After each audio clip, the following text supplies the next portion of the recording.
구약성경 1111면 예레미야 36장 1절로 11절 말씀입니다.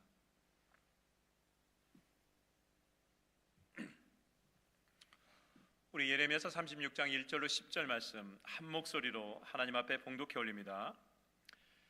유다의 요시야 왕의 아들 여호야김 제4년에 여호와께로부터 예레미야에게 말씀이 임하니라.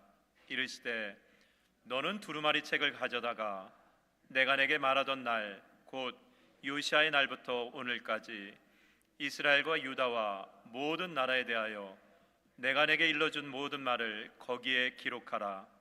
유다 가문이 내가 그들에게 내리려 한 모든 재난을 듣고 각기 악한 길에서 돌이키리니 그리하면 내가 그 악과 죄를 용서하리라 하시니라.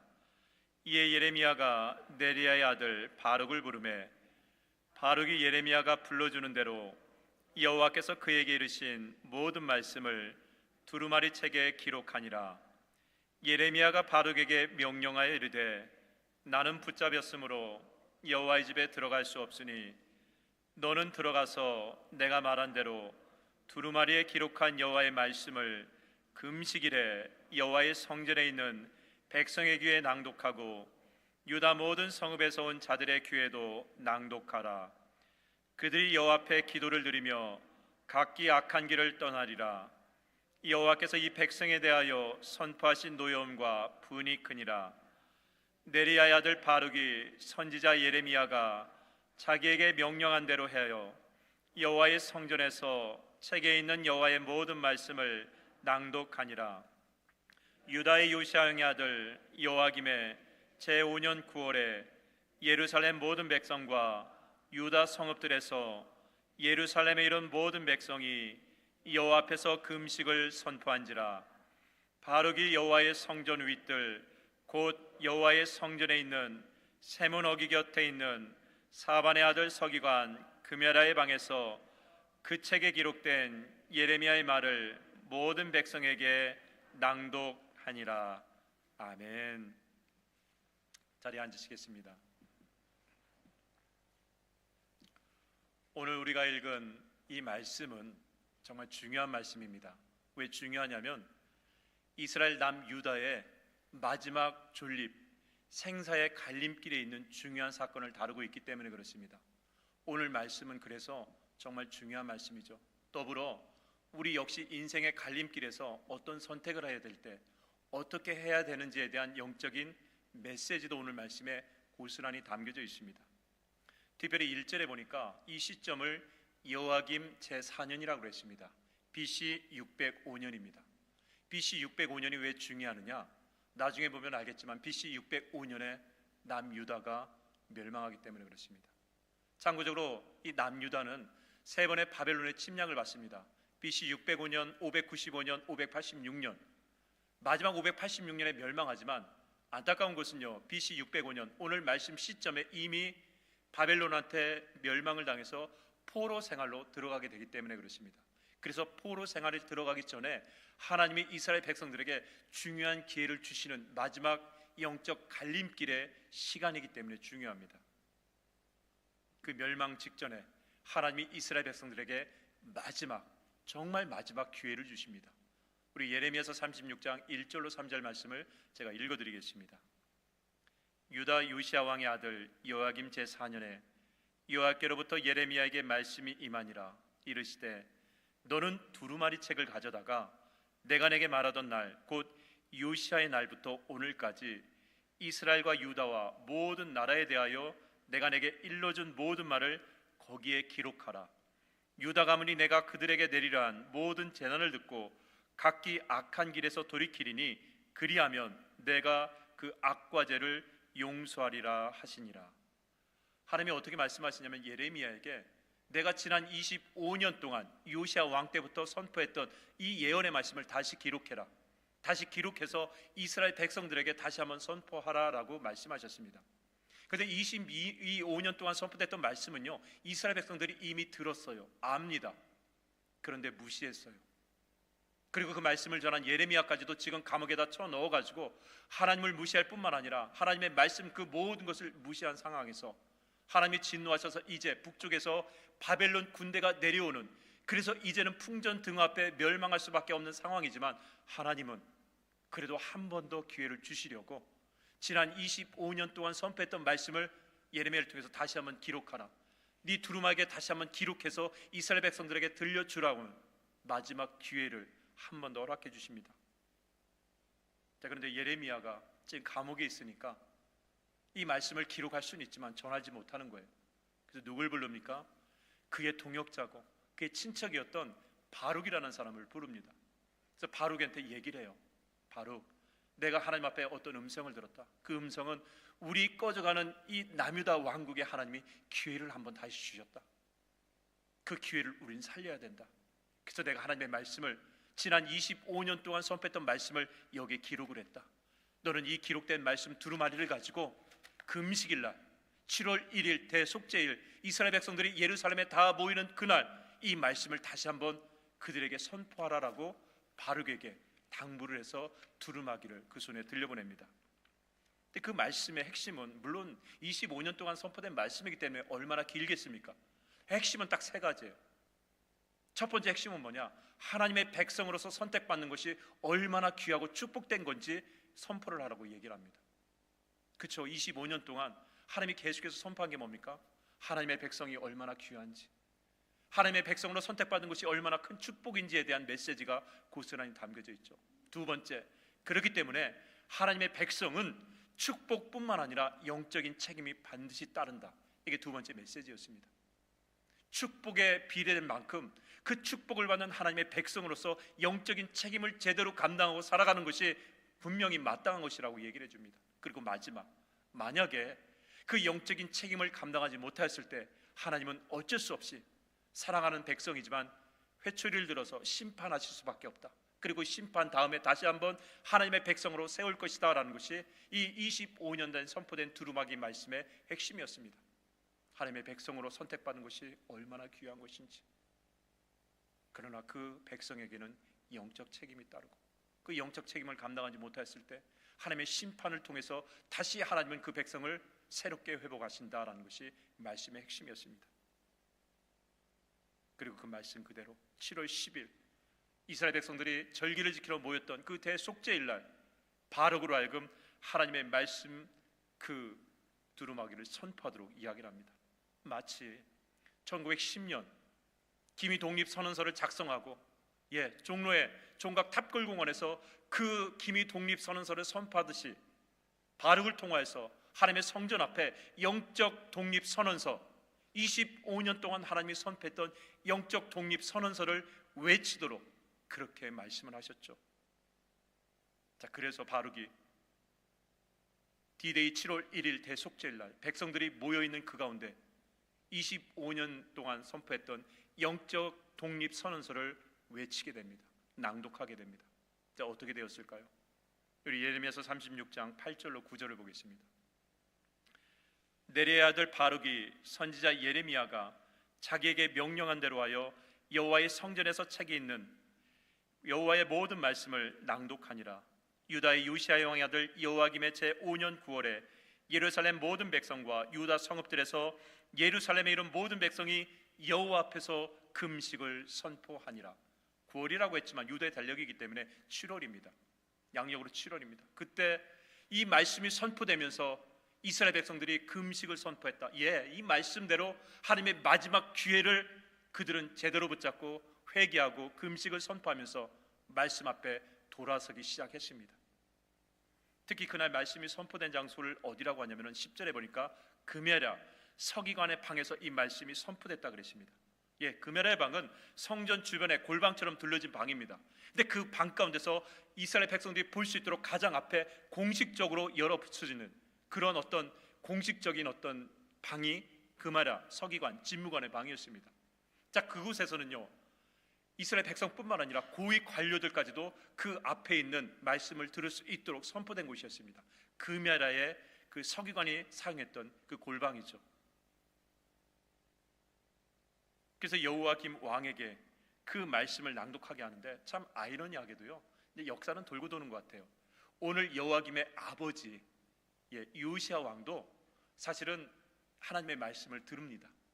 듣고 난 다음에 다시 한번 종교개혁을 일으켜서 이제 hilkia 제사장이 선포했던 신명기 말씀을 듣고 종교개혁을 일으키죠. 그 아들 여호야김도 마찬가지로 아버지처럼 이 말씀을 들으면 됩니다. 요시야가 신명기 말씀을 듣고 종교개혁을 선포해서 이 모든 죄악을 다 청결했던 것처럼 아들도 동일하게 이제 바룩을 통해서 선포되는 하나님의 말씀을 듣고 돌이키면 되는데, 안타까운 일이 벌어지죠. 백성은 회개하고 돌아와서 이제 한 명만 회개하면 됩니다. 이스라엘 왕, 남유다의 왕 여호야김이 아버지 요시야처럼 회개하고 돌아오면 되는데, 오늘 말씀해 보니까 그 회개의 기회를 과감하게 버려버립니다. 그 회개의 기회를 불태워버립니다. 우리 예레미야서 36장 21절로 25절을 보겠습니다. 왕이 여우디를 보내어 두루마리를 가져오게 하매 여우디가 서기관 엘리사마의 방에서 가져다가 왕과 왕의 곁에 선 모든 고관의 귀에 낭독하니 그때는 9째 달이라. 왕이 겨울 궁전에 앉았고 그 앞에는 불피운 화로가 있더라. 여우디가 서너 쪽을 낭독하면 왕이 면도칼로 그것을 연하여 베어 화로불에 던져서 두루마리를 태웠더라. 왕과 그의 신하들이 이 모든 말을 듣고도 두려워하거나 자기들의 옷을 찢지 아니하였고 엘라단과 들라야와 금하야가 왕께 두루마리를 불사르지 말도록 아뢰어도 왕이 듣지 아니하였으며. 자, 이스라엘 백성들이 성전 앞에서 회개하고 금식한다고 하니까 이제 왕이 그 소식을 듣고 어떤 일인지 사람을 청했습니다. 그때 이제 그 말씀을 들고 가죠. 왕한테 들려주려고. 근데 왕이 그 두루마기 말씀을 읽으면 그 한 장이 읽을 때마다 어떻게 합니까? 읽혀진 말씀을 가지고 회개를커녕 이 말씀을 가지고 면도칼로 하나씩 다 찢어버립니다. 그리고 이것을 자기 이 별장에 있는 화롯불에도 하나씩 던져버립니다. 얼마나 기가 막힌 일입니까? 그 사람만 회개하고 하나님 앞에 제대로 섰기만 해도 하나님은 지금 북에서 내려오는 이 바벨론 군대를 이제 후퇴할 수 있다라고 그렇게 약속하시고 기회를 주셨는데, 도리어 왕은 하나님의 말씀을 면도칼로 다 찢어가지고 화롯불에 던져버리니까 그걸 읽고 있었던 특별히 금야라 서기관이 뭐라고 합니까? 하지 말라고, 왕이여 제발 하지 말라고 목숨을 걸고 외쳤지만 왕은 마지막까지 하나님의 귀의 말씀을 불에 태워서 버리는 안타까운 일을 계속해서 저질렀다는 것이죠.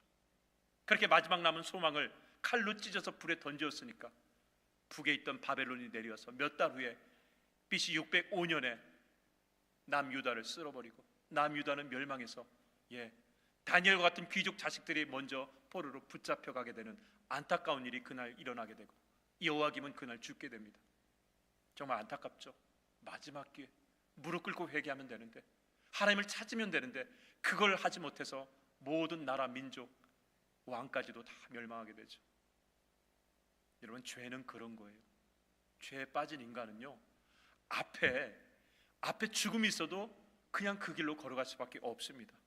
죄는 내 눈앞에 있는 기회를 보지 못하게 만들어요. 죄는 내 눈앞에 구원과 심판이 있으면 구원을 붙잡게 하는 것이 아니라 멸망을 붙잡도록 우리의 마음을 우둔하게 만드는 것이 죄에 빠진 인간의 실상이라는 것이죠. 그래서 성경에서 가장 어리석은 자는 누구라고 했습니까? 어리석은 자가 이르기를 하나님이 없다 하는도다. 진짜 어리석은 자라면요, 학식이 부족하고 지혜가 부족한 사람이 아니라 하나님이 없다라고 하면서 마음껏 죄를 범하는 사람이 가장 어리석은 자라고 그랬습니다. 그 사람은 개가 먹은 것을, 토한 것을 다시 먹는 것처럼 어리석은 일을 반복한다 그랬습니다. 여호야김이 그랬습니다. 어리석은 일을 반복하다 결국 죄 가운데서 죽음을 당하는 것이 여호야김의 마지막 모습이었습니다. 자, 그럼에도 불구하고 오늘 말씀을 우리가 끝까지 읽어야 되는 이유 중에 하나가 뭐냐면은, 오늘 말씀에 보니까 하나님의 말씀을 찢어서 면도칼로 찢어서 버렸던 그 한복판에서 왕의 그 일을 멈추도록 요청했던 금야라라는, 그리고 그의 방에서 말씀이 선포되도록 그 방을 열어 제쳤던 금야라는 사람에 대해서 우리가 좀 붙잡아야 될 필요가 있습니다. 여러분, 금야라는 사람은요, 말 그대로 서기관이었습니다. 하나님의 말씀을 골방에서 기록하는 사람입니다. 힘도 없고 권력도 없습니다. 그는 평생 작은 골방에서 하나님의 말씀을 기록하면서 살아가는 직무를 가진 사람이었습니다. 그의 방은 어디냐면은 솔로몬이 성전 건축을 할 때 성전 건축 주변을 가가지고 골방을 만들었습니다. 그 골방은 서기관들이 말씀을 기록하거나 제사장들이 말씀 집내 중간중간에 쉬는 장소고, 때로는 그 방 가운데서는 하나님의 성전 기명, 금은 그릇들을 이렇게 보관하는 창고 같은 곳입니다. 근데 금야라의 방이 가장 정복판에 있었던 것 같습니다. 근데 이 방에 무슨 일을 하도록 합니까? 바룩을 통해서 하나님의 말씀을 선포하도록 만들었습니다. 근데 여러분, 이 말씀을 선포하도록 방을 열어 제낀다는 것이 이게 사실은 쉬운 일이 아닙니다. 왜? 이 말씀을 기록한 예레미야는 지금 민족의 반역자가 되어서 감옥에 갇혀 있는 상황입니다. 예레미야를 통해서 선포된 말씀을 내 방에서 선포하게 된다는 것은 무슨 얘기입니까? 왕의 타겟이 되는 거예요. 그리고 예레미야를 이 심판으로 몰아넣었던 거짓 제사장 바수울의 타겟이 됩니다. 내 직무를 잃어버릴 수 있습니다. 오히려 나도 예레미야처럼 감옥에 갈 수 있는 그런 상황입니다. 그러나 그는 거기에 굴하지 않고 자기의 방문을 열어서 거기에서 하나님의 말씀이 선포되도록 했던 사람이 금야라였던 것이죠. 또 한 가지 놀라운 사실은요, 역대하 25장에 보니까 이 일이 있기 전에 여호야김의 아버지 때 어떤 일이 있었습니까? 이스라엘 남유다에 하나님의 말씀이 하나도 없어요. 하나님의 나라 백성, 하나님의 남유다에 하나님의 말씀이 하나도 없습니다. 왜? 바알신을 숭배하면서 바알신이 공식적으로 사유재산, 기업제도를 파괴하고 음란을 서포트를 하니까 모든 왕과 제사장들이 하나님을 섬기기보다는 바알신을 섬기면서 그 바알신을 공식적으로 이스라엘에 퍼뜨리기 시작했습니다. 그래서 하나님의 기업제도, 돈이 있어도 다른 사람의 재산, 다른 사람의 집을 취하지 못하도록 한 기업제도를 과감하게 무너뜨릴 수 있는 게 뭡니까? 바알 우상의 그 종교였습니다. 바알 우상은 뭐였습니까? 네가 돈이 있으면, 네가 부유하면 다른 사람의 땅도 마음껏 취할 수 있다라는 그 욕심에 대한 서포트를 바알 종교는 공식적으로 해버리기 때문에 바알 종교를 끌어들이면서 여호와의 말씀을 다 태워버렸습니다. 왜? 이게 드러나면 내가 다른 사람의 물건, 다른 사람의 집, 다른 사람의 토지를 산 거에 대해서 불법이 드러나거든요.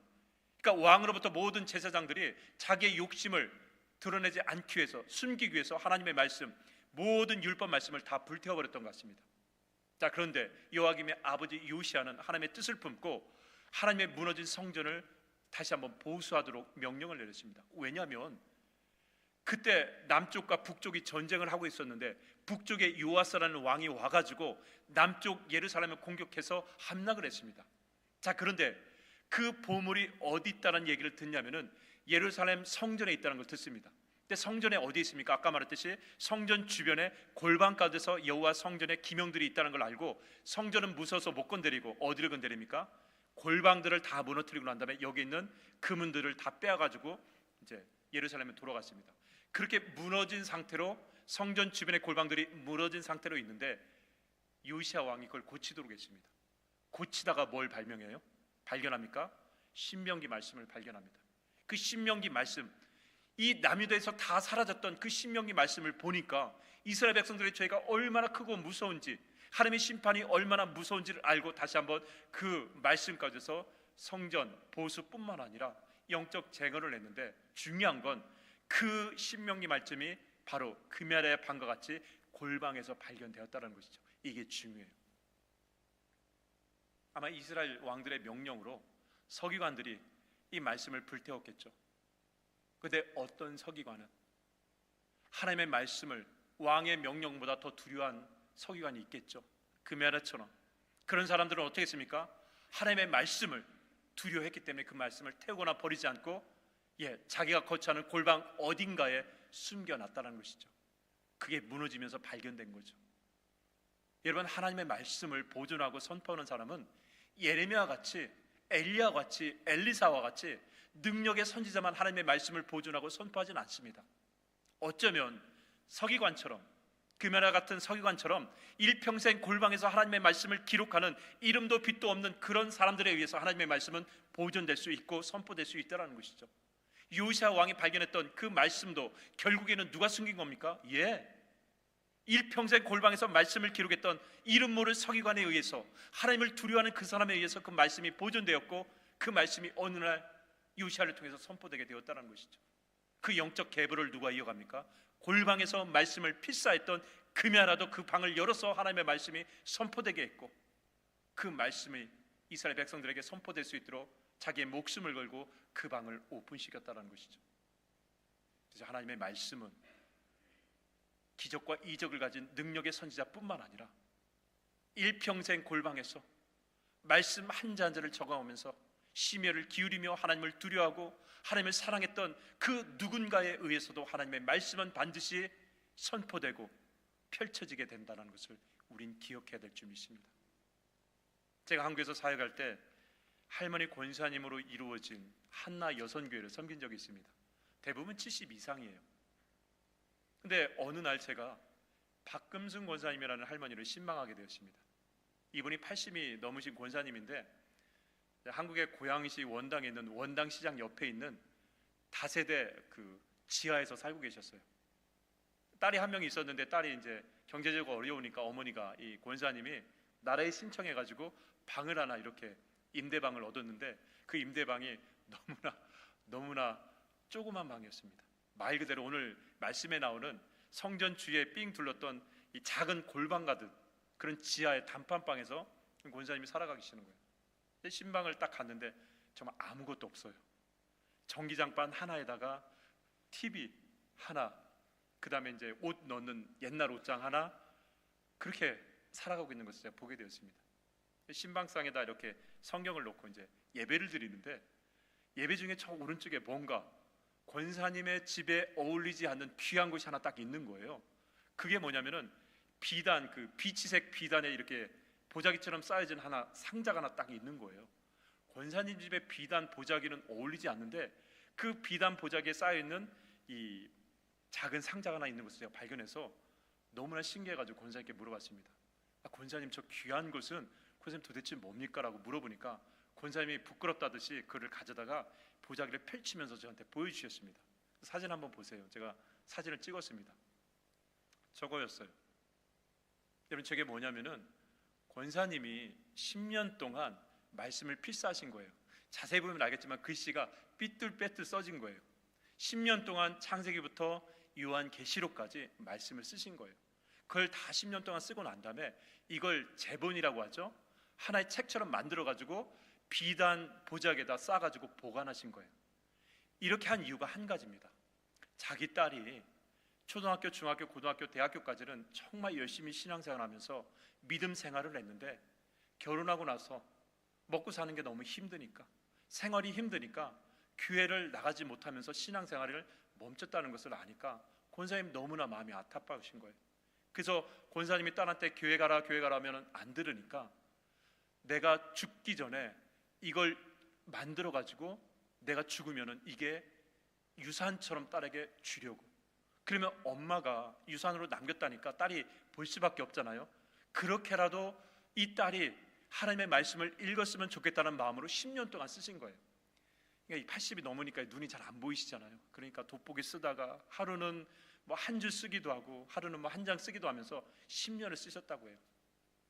그래서 저렇게 성경 말씀을 제본 떠가지고 귀한 비단 비치색 보자기에다 싸가지고 그리고 이 머리맡에다 놓은 거예요. 자기가 언제 죽을지 모르지만 죽으면 딸이 와가지고 가장 먼저 볼 수 있도록. 그래서 엄마 유언 성경책을 언젠가 보도록 그렇게 했다라는 것이죠. 저는 그날 목사가 해줄 수 있는 최고의 축복을 다 쏟아냈습니다. 왜냐하면 너무나 귀한, 너무나 아름다운, 너무나 소중한 그 필사의 성경책이라는 걸 제가 알았기 때문에 그렇습니다. 저는 지금도 믿지만은 저 성경책을 그의 따님이 보고 반드시 그 하나님의 말씀이 살아서 그 딸을 주님 품으로 인도할 거라고 저는 믿습니다. 왜냐하면 권사님이 10년 동안 저걸 쓰면서 얼마나 많이 눈물을 흘렸을까요? 저 한자 한자를 쓰면서 그 딸이 하나님을 다시 한번 찾고 하나님 앞에 무릎 꿇기를 얼마나 간절히 기도하면서 눈물로 저 10년의 말씀을 썼을까요? 저는 그게 생각나니까 하나님께서 반드시 저 말씀이 펼쳐지면서 그 딸의 영혼 가운데서 생명의 말씀이 살아 역사하도록, 그래서 그 딸이 다시 한번 하나님 앞에 돌아올 수 있도록 해주실 거라는 그 믿음 가운데서 그날 제가 목사가 해줄 수 있는 모든 축복을 다 쏟아냈습니다. 목사의 마음도 이런데 하나님의 마음은 얼마나 기쁘셨을까요? 저는 그날 또 한 가지, 예레미야 36장 금야라가 어떤 심정으로 그 말씀을 펼쳐냈는지, 저는 그날 금야라의 골방이 무엇인지를 그 권사님의 방을 통해서 확인을 했습니다. 아, 금야라의 골방이라는 것은 성전 옆에만 있는 방이 아니라 저렇게 하나님의 말씀이 누군가에게 읽혀지기를 바라면서 눈물의 기도로 쓰였던 그 한자 한자가 쓰여졌던 그 모든 장소는 금야라의 방이라는 것을 그날 깨닫게 되었습니다. 저는 저와 여러분이 여러분의 가정과 여러분의 직장 사업터를 금야라의 골방으로 바꿔나갈 수 있기를 주의 이름으로 간절히 축원합니다. 다른 거 없어요. 기도하는 자리가 금야라의 골방이고, 말씀을 읽는 자리가 금야라의 골방이고, 하나님의 말씀을 두려워하고 사랑함으로 인해서 한 자라도 하나님의 말씀을 새기고자 하고, 그 말씀이 누군가에게 읽히고자 하는 마음으로 하나님의 말씀을 읽고 기록한다면 여러분의 자리가 금야라의 골방이 되는 줄 믿습니다. 그렇게 그 말씀은 다른 누군가에게 펼쳐지게 되고 읽히게 되는 줄 믿습니다. 비록 이스라엘 백성들은 그날 왕과 함께 멸망했지만 70년이 지난 다음에 하나님의 말씀이 다니엘서 9장에 보니까 다니엘이 예레미야 책자를 읽어요. 70년이 지난 다음에.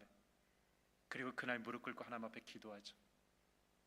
그리고 놀랍게도 그날 다니엘이 예레미야의 서책을 펼쳐놓고 읽고 기도하는 그날, 그 밤에 하나님께서는 고레스 왕의 마음을 감동시켜서 고레스 칙령을 발표하게 하시고, 고레스 칙령을 통해서 이 페르시아에 있는 이스라엘 백성들은 다시 고향에 들어가서 하나님 앞에 예배드리라라는 하나님의 회복이 선포되고, 이스라엘 백성들은 고향에 들어가서 하나님의 성전에서 말씀을 듣고 에스라가 말씀을 선포할 때 이스라엘 백성들은 70년 만에 펑펑 울면서 하나님의 말씀을 받는 그 놀라운 역사가 일어나게 되었다는 것이죠.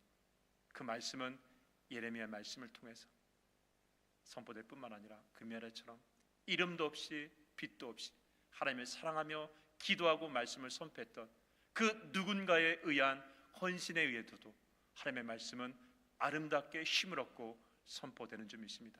금야라 여러분과 제가 되어서 우리 가족들에게 혹은 친구들에게 하나님의 말씀의 힘을 선포할 수 있기를 주의 이름으로 간절히 축원합니다. 기도하겠습니다. 살아계신 하나님 아버지, 주의 말씀은 내 발의 등이요 길인 줄 믿습니다. 날마다 숨쉬는 순간마다 생명의 말씀에 귀를 기울이게 하시고 그 말씀에 영적으로 민감하게 살아갈 수 있도록 인도하여 주옵소서. 때로는 예레미야처럼, 때로는 바룩처럼, 때로는 금야라처럼, 때로는 이름도 없이 빛도 없이 골방의 무명인으로 살아간다 할지라도 말씀의 능력으로 강렬하게 타오르는 영적 등대가 되어서 사람들을 진리로 인도케 하여 주옵소서. 우리 주 예수 그리스도의 이름으로 기도 올리옵나이다. 아멘. 우리 이제 다 함께 일어나셔서 우리 높으신 지도자신 주님 앞에 찬양하며 기도가 마치도록 하겠습니다.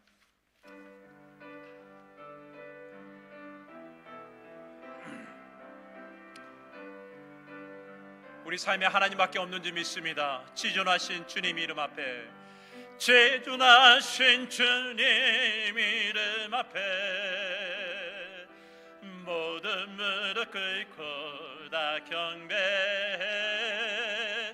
거룩하신 주님 보좌 앞에 엎드려 절하세. 예수는 그리스도, 예수는 주, 하나님의 영으로 경배 드리. 예수는 그리스도, 예수는 그리스도, 예수는 주, 하나님의 영으로 경배 드리리.